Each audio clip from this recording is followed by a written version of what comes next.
Mga bay, maayong adlaw kanatong tanan. Ako si Peter Carl Famador, usa ka second year theology seminarian sa Archdiocese of Cebu, ug kasamtangan ania sa Seminaryo Mayor de San Carlos.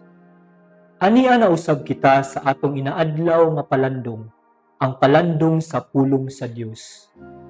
Ang pulong nga atong pamalandungan karong adlaw kabahin kini sa gipangutana kang Hesus kun unsay buhaton sa usa ka tawo kun kawad-an siyang usa sa usa ka gatos ka karneros.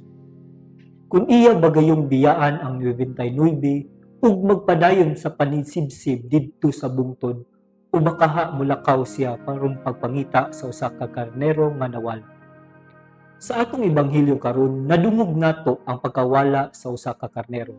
Siguro ang atong dayong reaksyon o kung muingon ta, sige lang, duna pa may akong 99 ka mga karnero, nganong pangitaon pa maninakong usa nga nawala.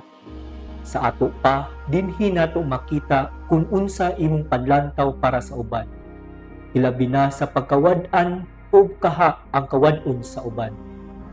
Unsa ka importante ang pagpagpangita sa mga nangwala kanato. Karong panahon na, daghang panghitabo sa susama niini tungod sa dali sa paghukom ug pagkadili sensitibo sa panginahanglan sa uban. Hilabi na kadtong naa sa panggamhanan o bakaha sa pamilya nato.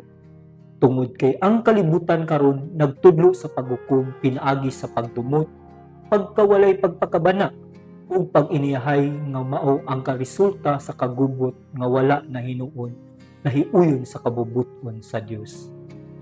Mahisama unta kita kang Hesus nga atong nadungog sa ebanghelyo karon nga iyang gipili kadtong nawala nga usa ka karnero ug gidiyaan ang uban aron tabangan ug pangitaon ang nawala. Ingon ana ka kaimportante para kang Hesus. Pangitaon, panggaon ug piliun ka bisan kapila nga nagwala tungod sa sala.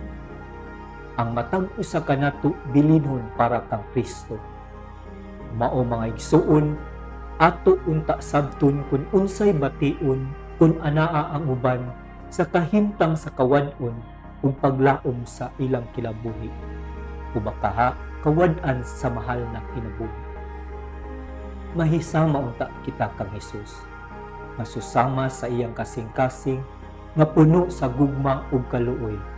Nga bisan sa atong pagkawala sa kinabuhi, iya gihapontang gipangita ug pilion. Let us not look at our fellow brothers and sisters as having not worth, as dili kawalan. Apan, ang gugma sa kaluoy sa Dios unta ang mapatigbabaw isip mga Kristiyanos.